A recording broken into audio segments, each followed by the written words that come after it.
มยกเรื่องโต๊ดเพื่อจะเรื่องทมบาสันเจเนียเจ็บบมรูมเรื่องได้ทมอ้อยคลายจะเรื่องโต๊ดบานุเนี่ยคือเชียมนุษย์พิเศษให้ก็เชียมนุษย์อ้อยจ้าแต่เพื่ออ้อยเนี่ยเราเตยเกกรบเกาคลายเนี่ยจะเปิดประกอบปันใต้บันเนี่ยยกเรื่องติดตุ้ยได้ผมเมียนเอาไว้คุยจับอารมณ์ตัวแต่สนุกยกมาตุ่มเลี้ยเพื่อจะเรื่องทมดมอ้อยการจลาเจ้าในขนมสังคมนุเนี่ยมันแมนเชียมนุษย์ฉลาดเด้เนี่ยเตยจองจำทามนุษย์ได้การกางเงียถมมันประกันเรื่องโตตายเตมนุษย์ได้จองเพื่อกิจการเงียถมมันเพื่อหรือก็มันประกันในกิจการเงียได้กำไปกำปอกลายเรื่องน่าได้อาจจวนเจ้าบ้านบ่เวียเจ้าบ้านก็บ่เตยจีเวียงยกเวียดะในขนมอารมณ์เราบ่เยื้องบังการจะเรื่องสมกสมานบังการจะปัญหาเพื่อยังบัดบองในเพียบฉลาดในชนัยประดิษฐ์ละนวมบังกอรูปในขนมคูกบาเราบ่เยื้องน้องไปเกิดปัญหาท่อมตลอดไงกลาย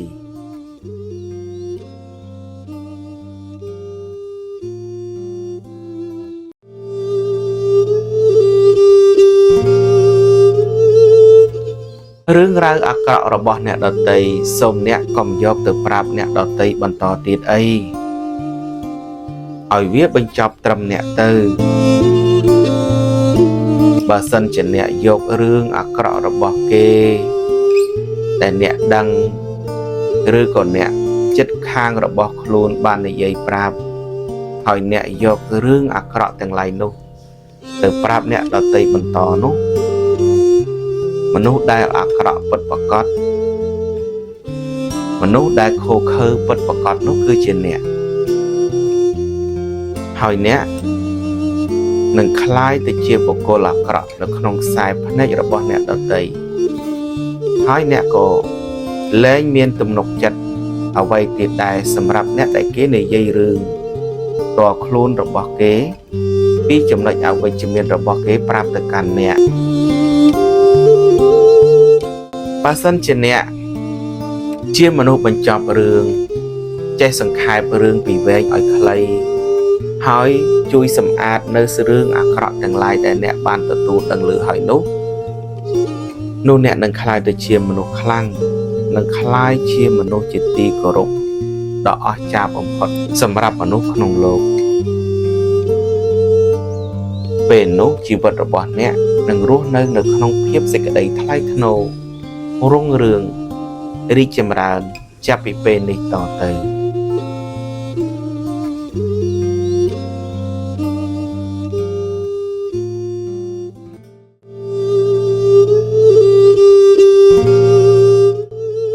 nhiệt yomปฐบริษัทแต่งลายเมนเปคลาเยืองเตอรัวในริบชีวิตระบอบเยืองอ้อยบานละอเบิกนาเยืองรัวในรีบชีวิตระบอบครูนเองมันบานละออนุเตชาชีวิตระบอบเยืองรัวในตึกดอดไงขังมกนังจุบอุปสรรคชราญอาเชียนตัดดอจำนวนโซนกถาบานโดยฉะนั้นเนี่ยมันหนึ่งจับการกับกิจการเงียวไว้มุ้ยหรือกดเฟือไว้มุ้ยสมเนี่ยดักโกได้ดักภายในกาอ้อยบานฉบับลัวศักษาเวียอ้อยบานฉบับลัวจำเฟืออาสันเจเนี่ยเจตเฟือเวียนลุ่มปลายปลอมสมานนุเวียมันละอเลยเวียอาจเฟือเนี่ยปราใจเป็นขนมชาชีวิตเชื่อมนุษย์โลกบากนายังคำปรังปรายรัวในคำปรังปรายโรคซีประกอบมุกระบอจราตายมุกระบอนุสแต่มุกระบอมันประกอบไปเชียนุ នោះការខិតខំប្រឹងប្រែងរបស់អ្នកវាគ្មានតម្លៃហើយវាគ្មានប្រយោជន៍សម្រាប់ជីវិតរបស់អ្នកនៅពេលអនាគតនោះទេចូលអ្នកធ្វើអ្វីមួយប្រកបដោយការប្រុងប្រយ័ត្នអ្នកមិនត្រូវយកជីវិតរបស់អ្នកទៅបន្ថយនៅក្នុងរឿងខាងក្រៅដោយគ្មានភាពច្បាស់លាស់នោះទេទោះបីអ្នករៀនបានខ្ពស់ក្តីឬក៏រៀនបានទាបក្តីក៏អ្នកត្រូវធ្វើអ្វីដោយពុំមានការបន្ថយបន្ថានឡើយការបន្ថយបន្ថានដោយគ្មានភាពច្បាស់លាស់ដោយគ្មានមូលដ្ឋានច្បាស់លាស់វាធ្វើឲ្យការតស៊ូរបស់អ្នកគ្មានន័យនោះទេព្រោះអីការតស៊ូរបស់អ្នកពុំមែនជាការតស៊ូមួយដ៏ត្រឹមត្រូវឡើយ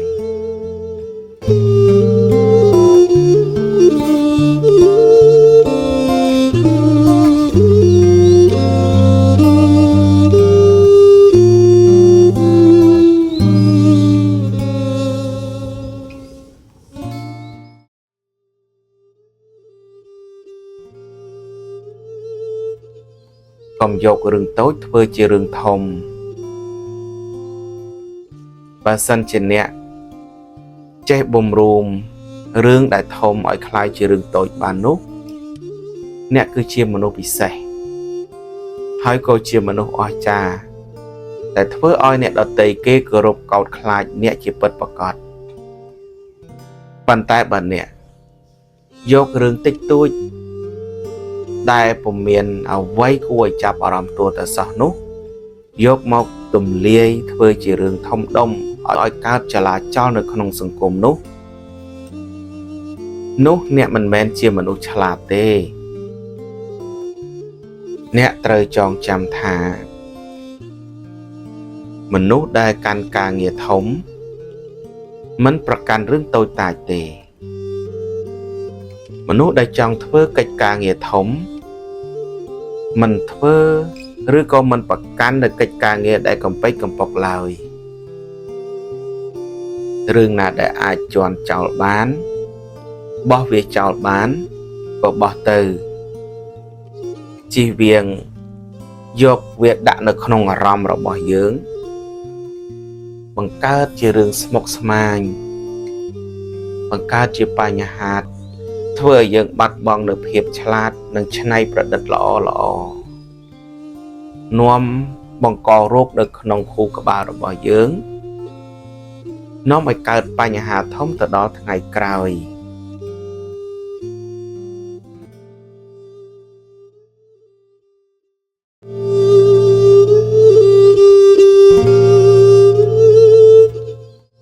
ចូលអ្នកត្រូវចងចាំថារឿងល្អរបស់ខ្លួនឯងកុំអួតប្រាប់ទៅអ្នកដទៃចិត្តញយញឹកញឹកខ្លាំងពេកគុណសម្បត្តិសេចក្តីល្អរឿងល្អរបស់អ្នកសូមទុកឲ្យអ្នកដទៃគេជាអ្នកវិនិច្ឆ័យនិងមើលទៅចោះបើសិនជាអ្នកពោលស្ដីហាថាសរសើរតែពីគុណសម្បត្តិរបស់ខ្លួនឯងសរសើរតែពីចំណេះដឹងរបស់ខ្លួនឯងខ្លាំងពេកនោះវាធ្វើឲ្យបាត់បង់តម្លៃទៅវិញនោះទេដូច្នេះបើអ្នកចង់ឲ្យសេចក្តីល្អរបស់អ្នកមានតម្លៃបានយូរនោះចូលអ្នកកុំអួតនៅសេចក្តីល្អរបស់ខ្លួនឯងខ្លាំងពេកព្រោះការអួតខ្លួនឯងថាជាមនុស្សល្អនោះវាមិនមែនជារឿងល្អប្រមាណនោះទេផ្ទុយទៅវិញអ្នកនឹងទទួលបានការពេបជ្រាយការមិនពេញចិត្តពីអ្នកដទៃនៅពេលដែលគេឮសម្ដីរបស់អ្នកនិយាយពោលសរសើរតែអំពីខ្លួនឯងនោះចូលអ្នកត្រូវចាំថាជីវិតរបស់ពុទ្ធជនមិនមែនជាអរិយបុគ្គលសម្រាប់យល់គ្រប់យ៉ាងដឹងគ្រប់យ៉ាងនៅសភាវៈជាមនុស្សលោកទាំងស្រុងនោះទេជីវិតពុទ្ធជនអ្នកខ្លះគេពេញចិត្ត នៅអ្វីដែលអ្នកធ្វើដែលអ្នកបាននិយាយអ្នកខ្លះទៅពេលដែលឮអ្នកនិយាយអ្នកធ្វើទៅគេពេបជ្រាយដោយមានចិត្តការចំណែននឹងទាឈ្នានេះដោយប្រការផ្សេងដូច្នេះរឿងខ្លះអ្នកមិនត្រូវនិយាយអួតខ្លួនទោះបីខ្លួនឯងល្អឬក៏ប្រព្រឹត្តបដិបត្តិល្អដោយប្រការណាមួយយើងក៏មិនគួរនឹងលើកយកមកថ្លាថ្លែងដដែលនោះទេអ្នកត្រូវចាំឲ្យច្បាស់ថាអំពើល្អស្ថិតទៅលើសកម្មភាពស្ថិតទៅលើចិត្តនិងបេះដូងរបស់អ្នកបើកាលណាចិត្តរបស់អ្នកបរិសុទ្ធសកម្មភាពរបស់អ្នកធ្វើរឿងល្អប្រព្រឹត្តនៅរឿងល្អនោះចំហាយនៃសេចក្តីល្អរបស់អ្នកនោះនឹងជះទៅលើអារម្មណ៍និងក្រសែភ្នែករបស់អ្នកដទៃគេនឹងមើលឃើញពីគុណតម្លៃរបស់អ្នកហើយមិនចាំបាច់អួតខ្លួនច្រើនពេកនោះទេ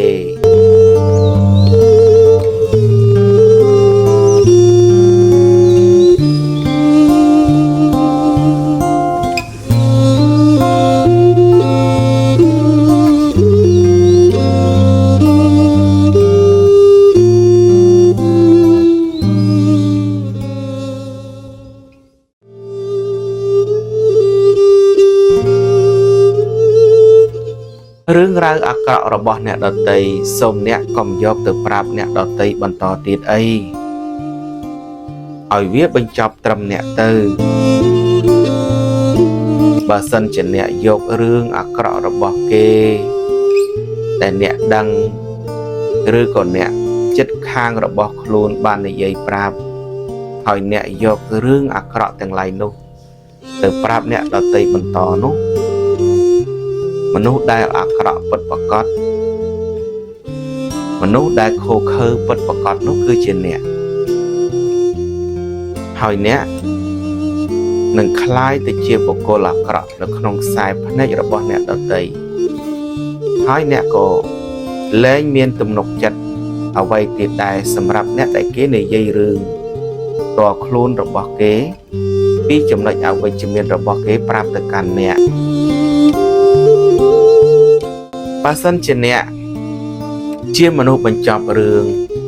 ចេះសង្ខេបរឿងពីវែងឲ្យខ្លីហើយជួយសម្អាតនៅរឿងអាក្រក់ទាំងឡាយដែលអ្នកបានទទួលដឹងឮហើយនោះអ្នកនឹងក្លាយទៅជាមនុស្សខ្លាំងនិងក្លាយជាមនុស្សជាទីគោរពដ៏អស្ចារ្យបំផុតសម្រាប់មនុស្សក្នុងโลกពេលនោះជីវិតរបស់អ្នកនឹងរស់នៅក្នុងភាពសេចក្តីថ្លៃថ្នូររុងរឿងរីកចម្រើនចាប់ពីពេលនេះតទៅ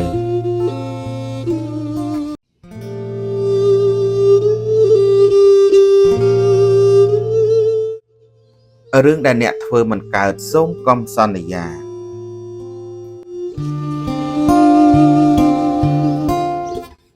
រាល់កិច្ចការងារទាំងឡាយអ្នកមិនត្រូវចេះតែសន្យាផ្ដេសផ្ដាស់នោះទេមុននឹងអ្នកធ្វើការសន្យាឬក៏ទទួលធ្វើនៅកិច្ចការងារអ្វីមួយនោះអ្នកត្រូវប្រកាសថាអ្នកប្រកាសជាចេះអ្នកប្រកាសជាដឹងអ្នកប្រកាសជាអាចធ្វើវាកើត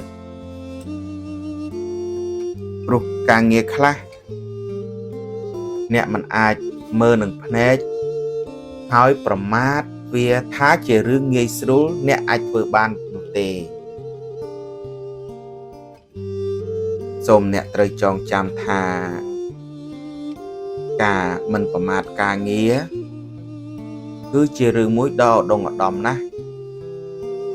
បើសិនជាយើងមានការប្រមាថក្នុងការងារ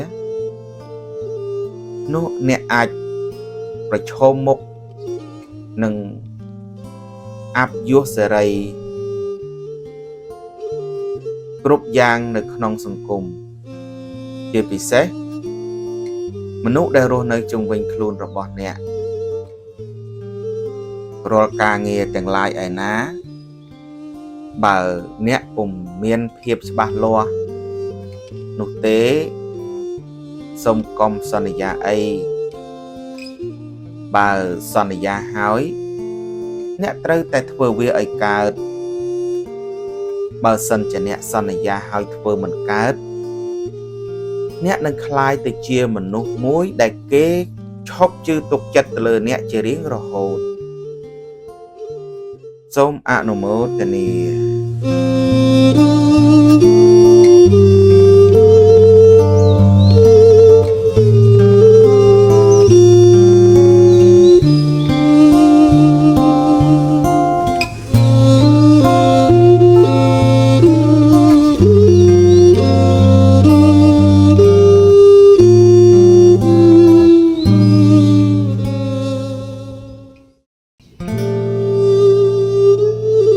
រស់នៅសូមកុំភ្លេចខ្លួន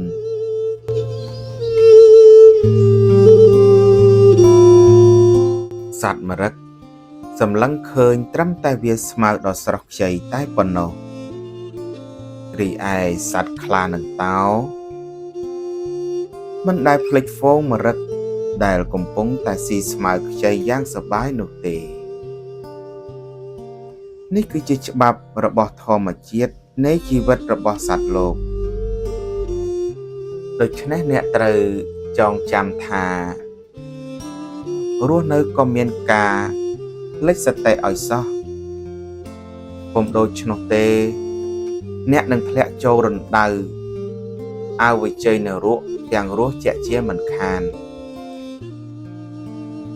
បើសិនជាអ្នកបានធ្វើអ្វីមួយទទួលបានភាពជោគជ័យយ៉ាងត្រចះត្រចង់យ៉ាងណាក៏ដីចូលអ្នកក៏មានការផ្លត់សតិភ្លេចខ្លួនខ្វះការប្រុងប្រយ័ត្នរាល់កិច្ចការងារទាំងឡាយទាំងពួងតែអ្នកកំពុងធ្វើ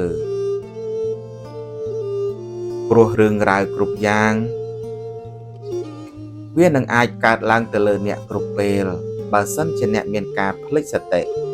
ដោយការខ្វះការប្រុងប្រយ័ត្នដោយប្រការណាមួយនោះរាល់រឿងគ្រប់យ៉ាងអ្នកអាចធ្វើវាបានអ្នកអាចបង្កើតវាបាន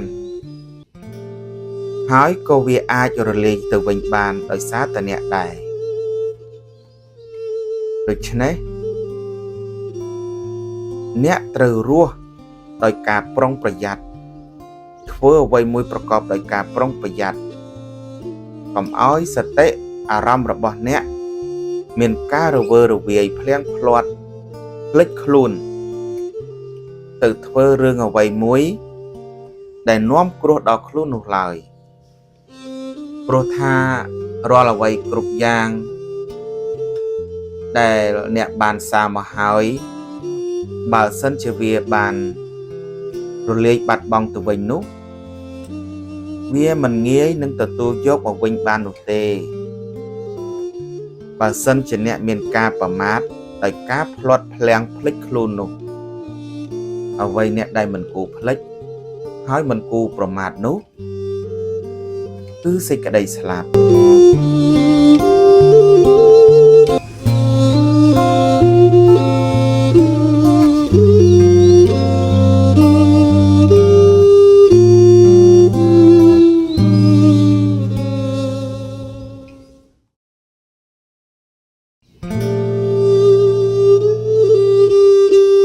រស់នៅក្រោមមេឃប៉ុន្តែអ្នកមិនអាចដឹងកម្ពស់របស់មេឃបានឡើយ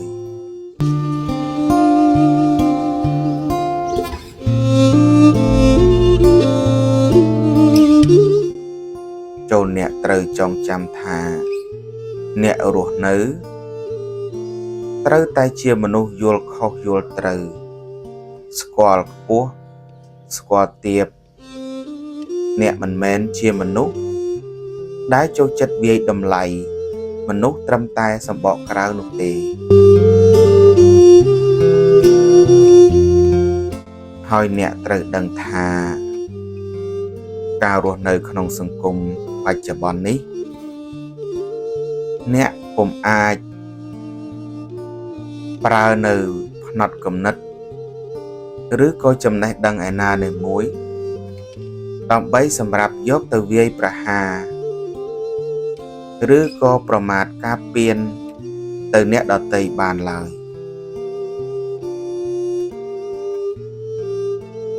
បើសិនជាអ្នកមានសេចក្តីប្រមាថមានចំណេះចេះដឹងជ្រៅជ្រះហើយអ្នកមានការប្រមាថទៅកាន់អ្នកដទៃឬក៏ជាស្ថាប័នផ្សេងនោះអ្នកនឹងរស់នៅមានសេចក្តីសុខឡើយអ្នកត្រូវដឹងថាអ្នកខ្លាំងក៏នៅតែមានគេផ្សេងខ្លាំងជាងអ្នកដែរសមត្ថភាពបូករួមជាមួយនឹងបុណ្យកុសលមិនដូចគ្នានោះទេដូច្នេះអ្នកមិនអាចយកការយល់ឃើញរបស់អ្នកយកទៅវិនិច្ឆ័យនៅក្នុងរឿងអ្វីមួយនោះឡើយរត់តែពិសេសបំផុតនោះអ្នកត្រូវរស់គេចឲ្យផុតពីសេចក្តីប្រមាថបើសិនជាអ្នករស់នៅពោពេញទៅដោយការប្រមាថដោយគិតថាគ្មានបុគ្គលណាដល់ខ្លួនគ្មានបុគ្គលណាអាចធ្វើអ្វីខ្លួនអ្នកបាននោះអ្នកប្រកាសជាទទួលភាពបរាជ័យនៅក្នុងថ្ងៃណាមួយជាក់ជាមិនខានអ្នកត្រូវដឹងថាអ្នករស់នៅក្រោមមេឃអ្នកអាចងើយមើលទៅលើសម្លឹងទៅឃើញមេឃប៉ុន្តែអ្នកមិនអាចដឹងកម្ពស់របស់មេឃបាននោះទេយ៉ាងណាមិញជំរឿចិត្តរបស់មនុស្សនិងការគិតរបស់មនុស្សអ្នករឹតតែមិនអាចដឹងបាននោះឡើយបើសិនជាអ្នកចង់ឲ្យខ្លួនឯងរស់នៅមានសេចក្តីសុខរួមទាំងសង្គមផងនោះចូលអ្នករស់នៅប្រកបដោយភាពរាប់អានគ្នាឲ្យតម្លៃគ្នាទៅវិញទៅមកទើបជីវិតរបស់អ្នកថ្លៃថ្លានិងមានសេចក្តីសុខជារៀងរហូតអ្នកមោពុទ្ធាយៈ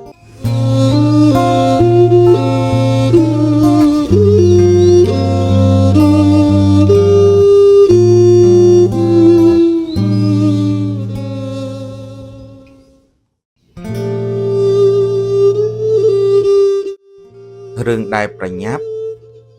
សូមអ្នកនិយាយមួយ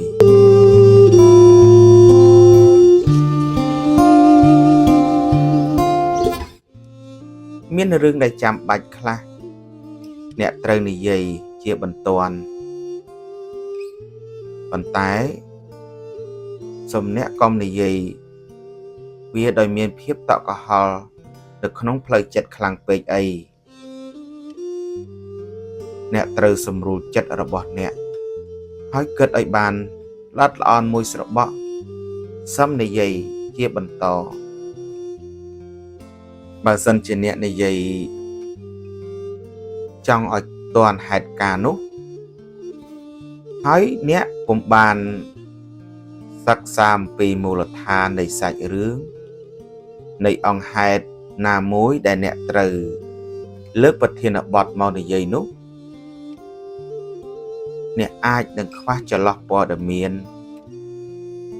ឬក៏និយាយទៅមិនត្រូវកាលដែលធ្វើឲ្យនាំគ្រោះដល់អ្នកជាក់ជាមិនខានដូច្នេះរឿងបន្ទាន់រឿងដែលប្រញាប់បើអ្នកចង់និយាយអ្នកត្រូវរកមូលដ្ឋានរកពេលវេលាមួយឲ្យល្អសមស្របហើយនិយាយវែកញែកវាចោះព្រោះរឿងខ្លះយើងត្រូវការកែប្រែបន្ទាន់ត្រូវការជួបជជែកគ្នាបន្ទាន់ដើម្បីកុំឲ្យមានការខកខានដល់កិច្ចការងារទៅថ្ងៃខាងមុខប៉ុន្តែអ្នក មិនត្រូវតែនិយាយតែផ្ដេសតែផ្ដាស់នោះទេព្រោះថាពាក្យសម្ដីរបស់មនុស្សយើងម្នាក់សំខាន់ណាស់បើសិនជាអ្នកជាមនុស្សដែលគេផ្ដល់ទំនុកចិត្តឲ្យនោះបើអ្នកផ្ដល់ព័ត៌មានឬក៏និយាយរឿងដែលខ្វះជ្រុងជ្រោយនៃសាច់រឿងទៅកាន់គេថ្ងៃក្រោយគេអាចឈប់មានទំនុកចិត្តឈប់ជឿរាល់ពាក្យសម្ដីដែលអ្នកបាននិយាយទៅកាន់គេទៀតហើយ